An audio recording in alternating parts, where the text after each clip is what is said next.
Миний өнөөдрийн ярих гэж байгаа зүйл болохоор Христэд итгэж хүмүүсийн амьдралд нэгэн чухал ариун сүнсний үр жимс гэж хэлэгддэг, бас бидний амьдралд байх ёстой бас нэгэн чухал чанар. За энэ бол итгэгч хүндэж хэрэгтэй, удирдагч хүндэж хэрэгтэй. Ер нь заавал итгэгч гэдэг ах хэрэг байхгүй. Ер нь хүний амьдралд ямар ч хүний амьдралд маш хэрэгтэй нэгэн зан чанар байна. За энэ бол даруй зангийн тухай. За хуучин гэрээний Миха номын 6-гийн 8 дээр ингэж хэлсэн байна. Юу нь сайн гэдгийг хүн чамд айлтсан босуу. Юу хүсэж байгаагаа чамд яавэ мэдүүлсэн биш үү? Зөв шударгыг үлдэж, инрэл журмыг эрхмэл. Өөрийнхөө бурхантай даруухнаар алах. За энэ дээр бурхан хүнээс юу хүсдэг вэ гэдгийг хэлж байна. Биднийг зөв шударгыг үлдгэж байгаа. Инрэл журмыг сахи тэгээд бурхантайгаа даруухнаар алах гэж байна.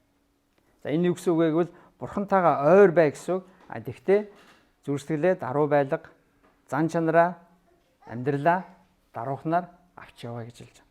Тэгвэл зөвмөр энэ даруухан гэдэг даруй зам, даруй төлөв байдлын талаар хэд хэдийн ишлэлийг зөвмөрөө харъя.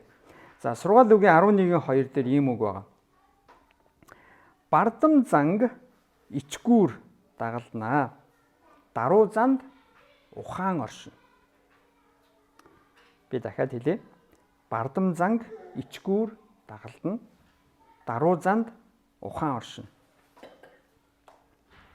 Энд юу хэлж яах вэ гэхээр хүн хэрвээ бардам байх юм бол бардам зангийн араас юу гарч ирдэг гэж байна.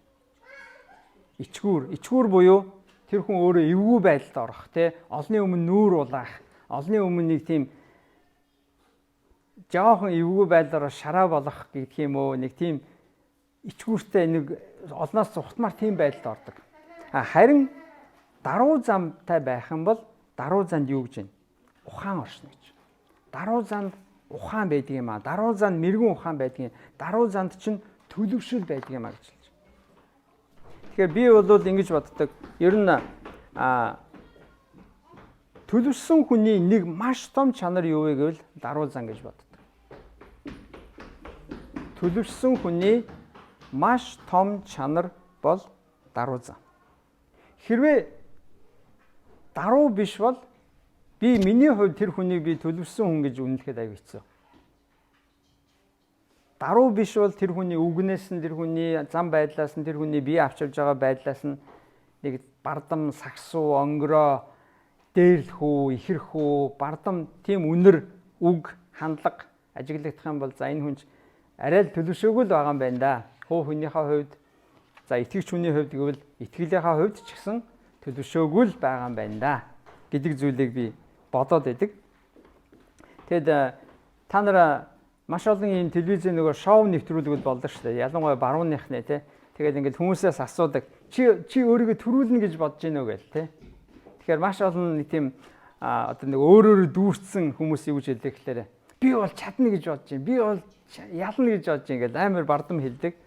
Тэг яг бардам тэгж хэлсэн хүмүүс маш олон тохиолдолд яг тэрийг хэлээл дараагийнхаа юм дээр пад ундаг. Ер нь нэг тиймэрхүү жоохон нэг юм бардам, сагсуу, онгороо нэг тийм байдлууд яг үгийнх нь эсрэгээр нь байдаг. Харин за би чадхаараа хичээнэ. Би өөрийнхөө сайныг л хий. Тэгэхээр юу болохыг үзье гэдэг нэг тийм яг өөрийнхөө хэмжээнд таарсан үгээрээ ярьдаг тийм хандлагатай хүмүүсийг ажиглаад авах юм бол харин яг хүрэх газараа хүрдэг, очих газараа очиж чаддаг. За би Христэд итгэгч нэгэн удирдагч байсан Андрю Мори гэдэг хүний үгийг би та бүхэнд хэлж өгье. Энэ хүн даруй зангийн талаар ингэж хэлсэн байна. Даруй зан гэдэг бол зүрх сэтгэлийн чимээ аниргүй байдал юм аа. Юунд ч санаа зовхгүй, бас бусдад уурлахгүй, бусдад бухимдахгүй, бусдад хорсохгүй, бас бусдад гомдохгүй байхыг хэлнэ. Бусдаас юу ч горьдохгүй, миний эсрэг хийсэн зүйлээс гомдохгүй байхыг бас хэлнэ. Хэн нэгэн хүн намайг магтаж байсан ч, намайг доош нь хийж байсан ч гэсэн тайван байх бол даруй зан юм. Даруй зан гэдэг бол эзэнд итгэсэн итгэлээр би эзэн дээр очиод эзний өмнө чимээг үхнэр хаалгаа хаагаад эзний өмнө өвдөг сөгдөөд эзэнтэй тэр анир чимээгүй орчинд эзний өмнө очиж бүхий л санаа зовнил, бүхий л ачаага эзэнд өгөхийг хэлнэ. Даруй зан гэдэг бол Есүс Христийн миний амьдралд хийдэг агуу ажлуудын нэг бөгөөд зөвхөн ариун сүнсэнд удирдуулсан хүний амьдралаас гардаг үр жимсэн ба. Тэгэхээр даруй зан хаанаас гардаг вэ гэхээр итгэгч хүний хувьд бол тэгвэл зөвхөн ариун сүнсээр удирдуулж байгаа, ариун сүнсэнд хөтлүүлээд, ариун сүнсний захиргаан дор амьдарж байгаа хүний амьдралаас гардаг үр жимс байна. Тэгвэл эндээс бид нэгдүгээрт нь миний хэлэх санаа юу гэвэл даруй зан ухаан хайралт юм аа. Та амьдралд ухаалаг, амьдралд мэргэн, бас амьдралд байр суурьтай, амьдралд хүлээцтэй, амьдралд бас зөв шийдвэр гаргадаг байхыг хүсэж байна уу? Тэгвэл энэ дээр хэлсний дагуу сургаал үгийн 11:2 дээр хэлснээр даруй занд ухаан оршдог гэж. Тэгвэл бид нар даруй байх юм бол бидний амьдралд ухаан байх нь байна, бидний амьдрал зөв байх нь байна, бидний амьдрал эзний хүслийн дагуу байх нэ. Цааш нь цөмөр 1-р Петрийн 5-р бүлгийн 5-аас 6-р эшлэл дээр ингэж байгаа. Өөр хоорондоо ярилцахдаа та нар өөрсдийгөө даруй зангаар чим. Яагад гэвэл Бурхан бардам хүнийг эсэргүүцэж төлөв дарууд нь нэгүсэл хайрладаг. Иймээс Бурханы хүчрхэг мотрын дор даруй байгтан. Тэгвэл тэрээр та нарыг зохих цагт нь өргөмжилнө. 1-р Петрийн 5-ын 5-аас 6. За би энэ смогоос уншиж байгаа шүү. Өөр хоорондоо харилцахдаа та нар өөрсдийгөө даруй зангаар чим.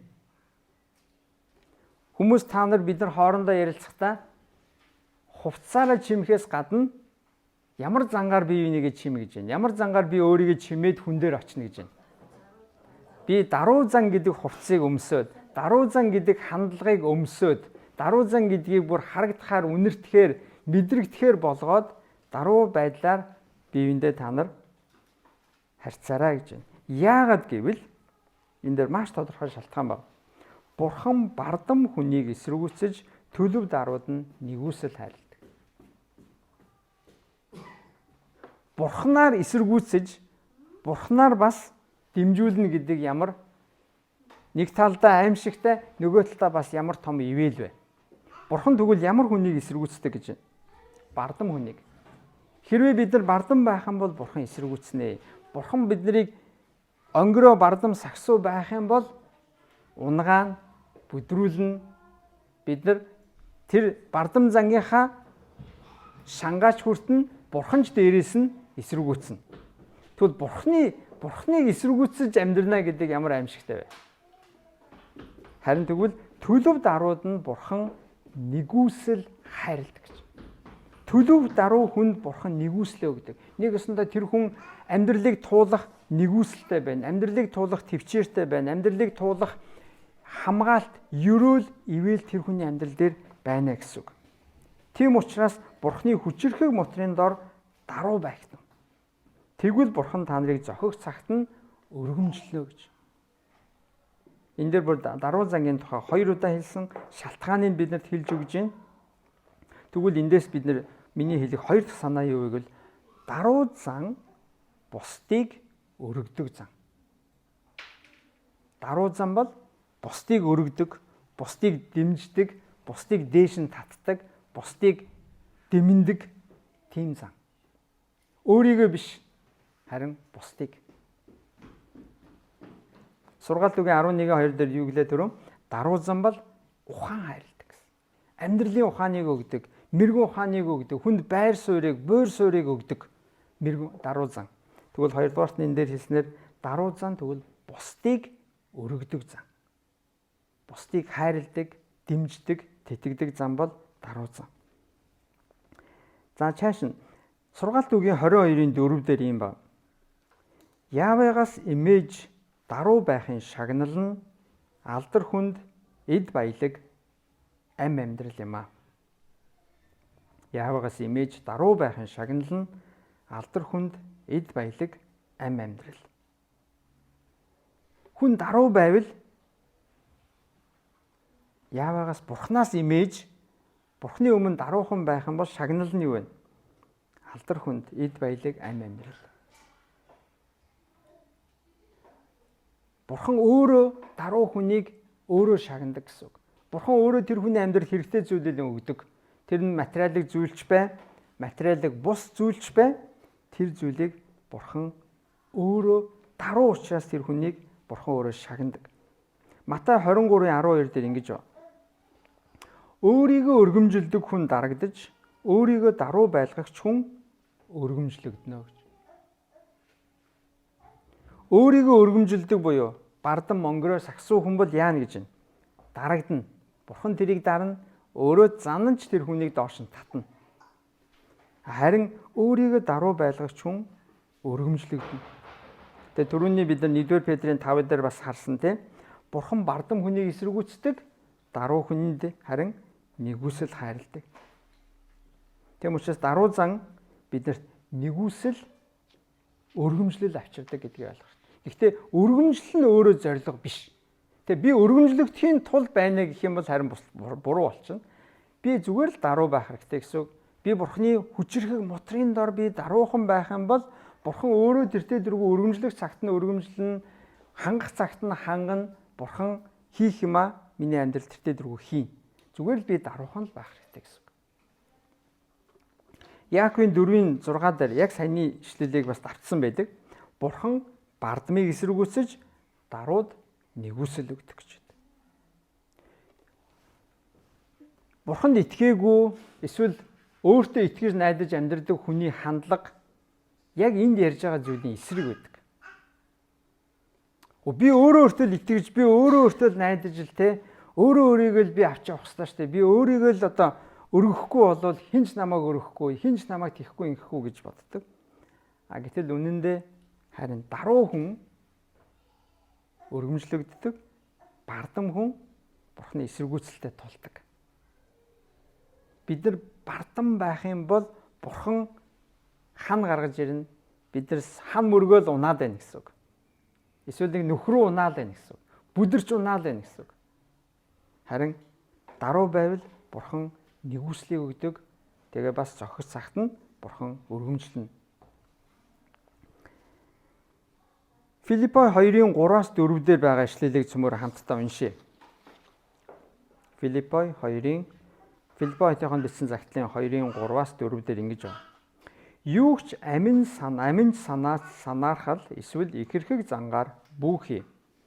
Харин даруугаар бие биеэ өөрөөсөө дээр гэж үзэн хүн бүр альва өөрийн ашиг сонирхлыг бус, харин бусдын ашиг сонирхлыг хар. Өөр хоорондоо Христ Есүст байсан шиг бодолтой бай. Хэдийгээр тэрээр Бурханы дүр байсан ч Бурхантай тэгш байх гэсэнгүй. Харин өөрийгөө юу ч үгүй болгон боолын дүрийг авч хүнтэй адил болжээ. Хүн төрхийг олсон тэрээр өөрийгөө дорд болгож үхэлд, загалмайн үхэлд хүртэл дуулууртай байв. Тиймээс ч Бурхан үлэмжийн дээдэр түүнийг өргөмжилсөн бөгөөд алив нэрээс дээд нэрийг түүнд сойрховоо. Ингэснээр Есүсийн нэрд тэнгэр дэх, газар дээрх, газрын доорх бүгд өвдөг сөгдөж хэн бүхэн Есүс Христийг эзэн хэмээн өчөж эцэг Бурханд алдрыг өргөхийн төлөө ажээ. За, Есүс Христ бол яг энэ даруй зангийн төгс үлгэр дуурайл байдаг. Есүс бол даруй зангийн төгс үлгэр дуурайл. Есүс өөрөө Бурхан мөртлөө хүний дүрийг авч хүний биеэр энэ дэлхий дээр мэдлээд тэгээ бүр өөрийгөө биднийг аврахын тулд үхэлд тэгээ бүр үхэхдээ зүгээр нэг жам ясны ч юм уу энгийн үхэл биш, хамгийн тарчлантай, хамгийн зовлонтой, хамгийн аимшигтай, бас хамгийн ичгүүртэй, хамгийн хүнд ял буюу загалмаа дээр хадуулж өгсөн. Есүсийн загалмай дээр үгсэн үхэл бол хамгийн аимшигтай, хамгийн зэрлэг, хамгийн ичгүүртэй. Хүн алсан гэмт хэрэгтэнд оноодог ялын, цаазын ялын хэлбэр байна. Тэгвэл өөрөө бурхан мөртлөө та бидний өмнөөс та биднийг аврахын тулд бүр хамгийн доор орж, хамгийн доор бүр боолын дүрийг авч хүнтэй адил болсон. Мэдээж энд Есүсийн бурхан эцэгтэй дуулууртай байгаа зан чанар байгаа. Гэхдээ хажуугаар нь бас энд юу байгаа гэвэл Есүсийн даруй зам ба. Өөрөө бурхан мөртлөө хүний дүрийг аваад тэгээ бүр үхэлд бүр тэр буй айтха бүр хамгийн аимшигтай, хамгийн доромжлогдсон үхлийн хэлбэрээр та бидний оронд, та бидний авах ёстой байсан үхлийн шийтгэлийг Есүс авсан. Тийм учраас тиймээс бурхан үлэмжийн дээдээр Есүсийг өргөмжилсөн гэж. Тэгвэл нөгөө түрүүний ярьсан зарчим яг энд явж байгаа тийм. Даруй хүнийг бурхан өргөмжилдэг. Яг энэ зарчим энд адилхан ба.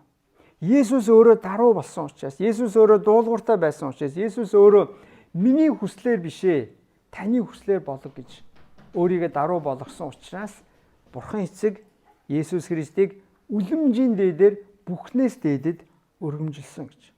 Тийм учраас алив нэрээс дээд нэрийг Есүс төгсөн. Есүс гэдэг нэрийг дуудчил хүмүүс аврагдтаа гэсэн үг. Өөр аврагдах, өөр аврал хайрлах нэр байхгүй гэсэн. За монголчууд бид нар янз бүрийн харанхууд орох ч юм уу эсвэл янз бүрийн аюултаймд орохоор ээжээч гэдэг юм уу. За зарим нь магадгүй ааваач гэдэг юм уу. Орилдог те хашгирдаг. Тэр яаж вэ? Бид нар аврал хүсэж байгаа. Бид нар тусламж хайж байгаа. Мэдээж биднээс одоо инстинктээр гарч байгаа зүйл байна. Харин тэгвэл үнэхээр зөвхөн Есүс гэдэг нэрийг дуудаад Есүс гэдэг нэрэл биднэрт авралыг үнэхээр жинхнээр хайрладаг. Яагаад гэвэл Есүс өөрийгөө даруй болгосон учраас. Есүс өөрөө боолын дүрийг авсан учраас. Есүс өөрөө тэр аимшигтай загалмайн үхлийг туулсан учраас Бурхан эцгийнхаа хүсэлд дуулууртай байсан учраас Есүсийн нэрийг бүхнээс дээдэд өргөмжилсөн. Есүсийн тийм учраас тэнгэр дэх, газар дээрх, газрын доорх бүгд өвдөгсөгдөж тэгээ бас хэл бүхэн Монгол нь бай, Германч бай, Англич бай, Хятадн, Солонгос нь аль ч хэлвийн хэл гэдэг буюу тэр хэлээр ярьдаг хүмүүсийг хэлж байгаа гэсэн. Бүх үндэстэн, бүх ястан, бүх овг аймагуд бүгд Есүс Христийг эзэн хэмээн хэлнэ гэж. Яагаад гэвэл Есүс өөрийгөө даруй болгосон учраас. Тэгвэл бид нар амьдралдаа би яаж даруй болох вэ? Би яаж даруй зан суралцах вэ гэж асууж ивэл хайж байгаа бол бидний загвар хинбэ гэвэл Есүс. Зүгээр Есүсийг л бод. Есүсийн энэ загалмайг хар. Тэгээ бид нар загалмайг одоо бид нар ингээ нэг тийм утгын жоохон алдагдуулах гэдэг. Загалмайг бодохоор бид нар гоё юм бодох гэдэг. Гэтэл загалмай бол гоё зүйл биш. Загалмай бол үхлийн ялын шийтгэл байхгүй. Загалмайг одоо яг энэ дээр бид нэг чимэглээд гоё юм шиг те болгоод байх гэдэг. Гэтэл үнэндээ загалмай гэдэг бол ичгүүр, загалмай гэдэг бол ял, загалмай гэдэг бол шийтгэл, загалмай гэдэг бол хүний гэм нүглийг тэнд Есүсээр тогсон газар байна. Аимшиг гэсэн үг, шийтгэл гэсэн үг.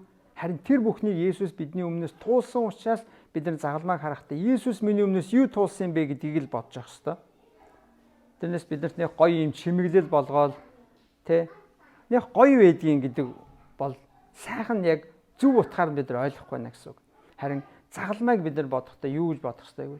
Есүс миний өмнөөс, бидний өмнөөс, хүн төрлөختний өмнөөс юу туулсан бэ, юу хийсэн бэ гэдгийг л бодох хэрэгтэй. Яагаад гэвэл энэ бол ял байна. Цаазын ял.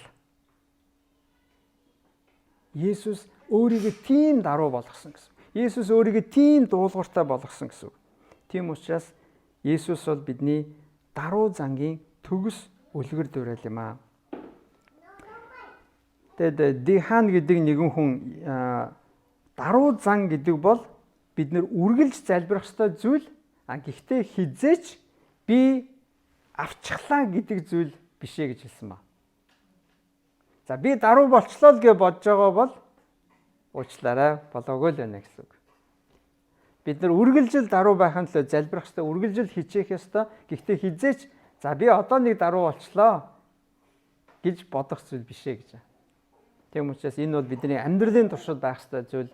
Бид нар үхэн үхтлээ, эзэнтэйгээ уулзан уулзтлаа, эзэн дээр очин очтлаа.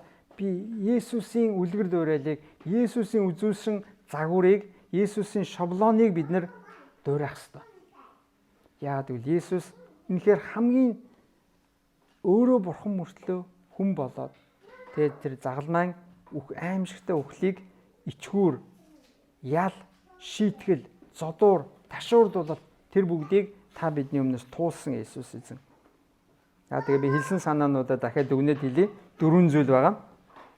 Нэгдүгээрт нь даруй зан ухаан хайрладаг. Та амьдралдаа ухаалаг, та зөв, төлөв, төвшин, суйртай, буйртай байхыг хүсэж байгаа бол даруй бай. Өнгөрөө хүнээс хижээч амьдралын буйр суур, амьдралын ухаан гардаггүй, харагддаггүй. Харин даруй хүнээс харагддаг. Хоёрдугаарт нь даруй зан бол бусдыг өргөдөг зан. Даруй зан бусдыг өргөдөг. Гуравдугаарт нь даруй зан нэгүсэл, өргөмжлөл авчирдаг. Гэхдээ өргөмжлөл нь өөрөө бидний зорилго биш. Даруй байх нь өөрөө зорилго. Даруй байхад бурхан яа харахгүй нэгүслээ өгдөг. Яа харахгүй бурхан шагнадаг. Тэр нь бол бурханаас өгж байгаа нэгүсэл, хайр нь. Дөрөвдүгээрт нь Есүс бол даруй зангийн төгс үлгэр дуурайл муу юм аа. Тэгээд би энэ зүйлийг ярихдаа за Есүд итгэдэгч бай. Тэ итгэдэггүйч бай. За чуулганд үйлчилж байгаа бос удирдагч гээд явж байгаа хинч бай. Есүд итгэдэггүй хүнд хүртэл энэ даруй зан гэдэг маш чухал зүйл. Өнөөдөр бид нар нийгмийг харах юм бол ямар хүнийг би дагах вэ? Ямар хүнээс би үлгэр дуурайл авах вэ гэвэл та хамгийн түрүүнд даруй хүнийг сонгоорой. Даруй хүнийг үлгэр за энэ хүнийг нэг дагаад явбал нэг жоохон зөв зүйл харагдаж магадгүй, зөв үнээр гарч магадгүй юм байна шүү гэж бодно. Харин даруй биш бол тэр хүнээс нэх их сайхан юм харагдахгүй л байх. Би бол хувьдаа тэгж боддог. Тэгэд үнэхээр миний одоо үлгэрлэж харж явдаг удирдагч хүмүүс бол би яг ийм чанарыг маш нэгдүгээр тавьдаг. Даруй зан. Даруй зан. Эзнэр даруусгагдсан, эзний дотор даруй болсон тийм хүмүүс. За бүгдээрээ хамтдаа тэгвэл эзний өмнө даруй амьдарцгаая. Есүсийг харж амьдарцгаая. Есүс бол бидний даруй зангийн төгс үлгэр дуурайл муу юм аа. За хамтдаа залбирая. Есүс эзэн минь ээ, танд бид нар баярлалаа. Та өөрөө бүхнийг бүтээсэн агуу мөнх бүрэн эрх мэдэлтэй бүхнийг мэдгч, бүхнийг чадагч тэр агуу эзэн бурхан мөн мөртлөө та энэ дэлхий дээр биднийг аврахын тулд хүний биеэр ирж боолын дүрийг авч хүн төрлөختөнд шавнартаа та үйлчилсэн тэдний хөлийг нь угаасан эзэн Есүс. Та тэгээд үхэлд загалмайн үхэлд хүртэл өөрийгөө дуулууртай байлгаж та даруй байсан Есүс танд баярлалаа. Үргэлж бид нар таныг харж, таныг үлгэр жишээгээр таныг даган дуурайж амьдрахад та туслаарай. Та биднийг даруй байлгаач гэж гоё. Өдөр болгон, өдөр тутам, цаг тутам та биднийг даруй байлгаач. Бидний амьдралд та ажиллаа хийгээч. Биднийг бардамналаас, хийрхэлээс, өнгөрөхөөс өөрөөрөө дүүрэн амьдрахаас эзэн минь ээ, та биднийг хол байлгаач. Харин бид нар Есүс танаар дүүрч, таны нэрийг дуудаж, таны үлгэр жишээг үргэж дагаж амьдрахад та бидэнд туслаарай гэж гоё. Та биднийг үнэхээр даруй байлгаач. Та бидэнд та ухааныг хайрлаач. Бид нар даруй зангаар бусдыг өргөдөг байгаад туслаач. Та биднийг даруй байлгаж нэгүсэл хайр ивэлээ бидэнд өгөөч. Тэгээ Есүс та бидэнд туслаарай гэж танаас чин сэтгэлээсээ гуяа. Амен. Амен.